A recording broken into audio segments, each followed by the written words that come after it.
चलिए दोस्तों, आज हम देखते हैं motion of electron in electric field. हमने इससे पहले इलेक्ट्रॉन का चार्ज के बारे में पता किया है मिलीकेन्स ऑयल ड्रॉप एक्सपेरिमेंट करके। आज हम इलेक्ट्रिक फील्ड में इलेक्ट्रॉन का मोशन कैसा होता है वो देखेंगे। सबसे पहले हम यहाँ पे एक पोटेंशियल बनाते हैं। हमें पता है पोटेंशियल डिफरेंस या फिर electric field equal to V/T होता है, और potential difference V equal to E into T. E मतलब इलेक्ट्रिक फील्ड इंटू जो दोनों फील्ड के बीच का डिस्टेंस है वो। अब दो प्लेट हमने रखा है यहाँ पे, एक साइड पॉजिटिव चार्ज और दूसरा साइड हम यहाँ पे नेगेटिव चार्ज रखते हैं। हमें पता है इलेक्ट्रॉन का चार्ज नेगेटिव होता है, इसलिए ये पॉजिटिव की तरफ अट्रैक्ट होती है। यहाँ से इलेक्ट्रॉन अगर हम इजेक्ट करेंगे ये सीधा आती है, यहाँ जाने के बाद इलेक्ट्रॉन का मोशन थोड़ा सा ऊपर की तरफ चल जाती है। अब यहीं पे हम इलेक्ट्रॉन का मोशन इलेक्ट्रिक फील्ड में कैसा होता है उसके बारे में अच्छे से पता करेंगे। अब ये डिस्टेंस को हम यहाँ पे y मानते हैं, और ये जो डिस्टेंस है इस डिस्टेंस को d या फिर x मानते हैं। अब x और y एक्सिस के रिस्पेक्ट में हम जानेंगे, और यहाँ पे E जिसे हम E इक्वल टू V/T जो कि हमें थोड़ा बहुत पता है। अब हम क्या करेंगे दोस्तों, यहाँ से ये आप देख सकते हो, ये है हमारा y एक्सिस जिसे हम वर्टिकल डिस्प्लेसमेंट बोलेंगे, और ये है हमारा एक्स एक्सिस जिसे हम हॉरिजॉन्टल डिस्प्लेसमेंट करके बोलेंगे। अब एक बात देखिए दोस्तों, हमारा इलेक्ट्रॉन जो है पहले तो सीधा आ रही है, यहाँ आने के बाद इसका मोशन क्या होता है थोड़ा सा ऊपर की तरफ जाती है। अब इसे हम वर्टिकल और हॉरिजॉन्टल डिस्प्लेसमेंट के समझ से करेंगे, जहाँ मैकेनिक्स में आपने प्रोजेक्टिव मोशन में पढ़ा होगा, और वहां से हमें सब कुछ पता चलेगा। वर्टिकल और ये हमारा हॉरिजॉन्टल, वर्टिकल डिस्प्लेसमेंट और हॉरिजॉन्टल डिस्प्लेसमेंट। वर्टिकल में SUV/AT, U मतलब वेलोसिटी हो गया, A acceleration, time, S displacement, SUV/AT। अब दोस्तों यहाँ पे बहुत बेसिक सी बात है, ये A पॉइंट से दूसरा पॉइंट या फिर यहाँ जहां से इसका स्टार्टिंग हो रही है वहां से लेके दूसरा पॉइंट तक जा रही है। अब यहाँ पे जो टाइम इसे लगेगा उसे उस टाइम को हम T बोलेंगे। एक्सेलरेशन, अब देखिए स्टार्टिंग में ये सीधा जा रही है, एक्सेलरेशन पहले डिस्प्लेसमेंट समझ लेते हैं। वर्टिकल डिस्प्लेसमेंट जो हमारा ऊपर की तरफ जा रही है वो है y, हॉरिजॉन्टल डिस्प्लेसमेंट हमारा है x। अब दोनों का वेलोसिटी हमारा v, और यहाँ पे वर्टिकल शुरू में ये हॉरिजॉन्टली जा रही है, स्टार्टिंग में वर्टिकल वेलोसिटी 0 होती है। यहाँ पे हम वर्टिकल वेलोसिटी जिसे हम v बोलेंगे वो वेलोसिटी 0 होगी, v equal to 0, initial final से डिपेंड नहीं होता है। अब यहाँ पे एक्सेलरेशन a लिखेंगे और यहाँ पे एक्सेलरेशन 0, क्यों? क्योंकि स्टार्टिंग में तो ये सीधा जा रही है एक कुछ वेलोसिटी में, अब ये नॉर्मल वेलोसिटी में जा रही है तो यहाँ पे एक्सेलरेशन नहीं होती। एक्सेलरेशन होने के लिए इसका वेलोसिटी थोड़ा सा बढ़ना या घटना पड़ता है। अब ये सीधा जा रही है तो सेम वेलोसिटी में जा रही है, लेकिन यही जब ऊपर जा रही है भले इसका वेलोसिटी सेम स्पीड में जा रही हो, लेकिन डायरेक्शन ये चेंज कर रही है, डायरेक्शन ऊपर की तरफ गई है।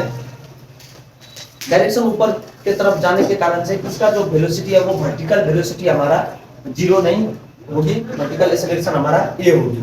अब यहाँ से हम करेंगे y इक्वल टू, हमें पता है s equal to ut plus half at square, तो y इक्वल टू ut मतलब 0 हाफ a t स्क्वायर, ये हमारा इक्वेशन 1 होती है। अब हॉरिजॉन्टल से हम करेंगे s इक्वल टू ut और t इक्वल टू x/v, ये हमारा इक्वेशन 2। हमें पता है फोर्स इक्वल टू E, और इसे हम लिख सकते हैं EV/d, और यहाँ पे ma इक्वल टू EV/d।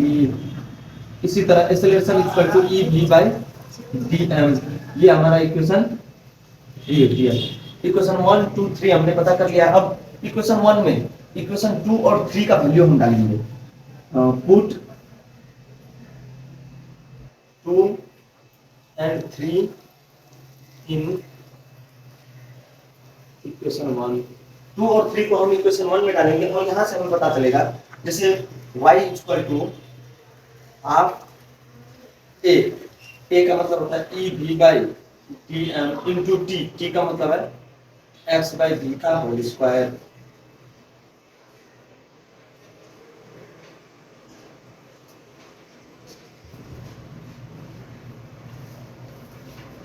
और यहाँ से हम इसे लिख सकते हैं y इक्वल टू के एक्स स्क्वायर।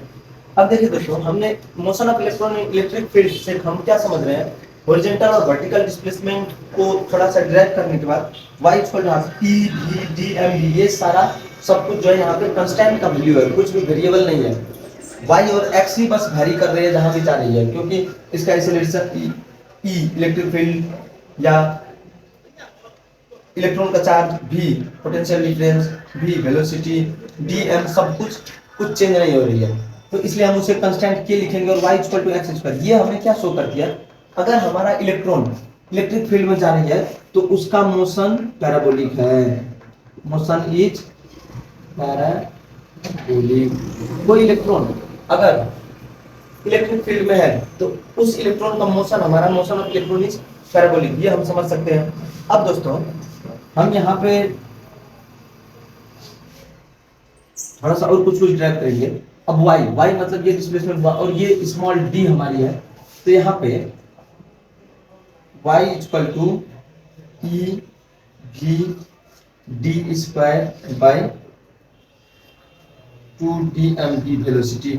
अब ये y का मतलब है वर्टिकल डिस्प्लेसमेंट। अब हमें न्यूमेरिकल वगैरह दिया जाता है, न्यूमेरिकल में हमारा बोलेगी एक प्लेट है, उस प्लेट के बीच से कोई इलेक्ट्रॉन जा रही है, बीच से इलेक्ट्रॉन जा रही है, तो y का वैल्यू होगी हमारा d/2 और y की जगह पे हम d/2 करके करेंगे। तो इस तरह से हमें क्वेश्चन बोर्ड एग्जाम में दो टाइप से पूछ सकती है, एक motion of electron is parabolic, तो ये हमें बस यहाँ तक कर देना है, where k is this and which is constant, या फिर हमें न्यूमेरिकल वैल्यू अगर फाइंड करने को बोला जाए y equal to e v d square by 2mv square. अब d का मतलब x है, पैराबोलिक के टाइम हम y को x के कंपैरिजन में करेंगे, लेकिन यहाँ पे अब अगर हमें ये बोला जाए कि ये जो प्लेट है, इस प्लेट में प्लेट का एक एंड से इलेक्ट्रॉन दूसरा एंड जा रही है, तो y का वैल्यू हमारा स्मॉल d के बराबर हो जाएगी। तो चलिए दोस्तों, इससे बोर्ड एग्जाम में इससे रिलेटेड न्यूमेरिकल सब भी पूछा जाता है। और आज का वीडियो हमारी यहीं पे समाप्त होती है। आप बोर्ड का प्रिपरेशन कर रहे हैं तो इस चैनल को सब्सक्राइब कर लें, और यहाँ पे फिजिक्स का, मैथ का और केमिस्ट्री का संपूर्ण वीडियो आपके लिए बहुत जल्द आने वाली है। तब तक के लिए धन्यवाद।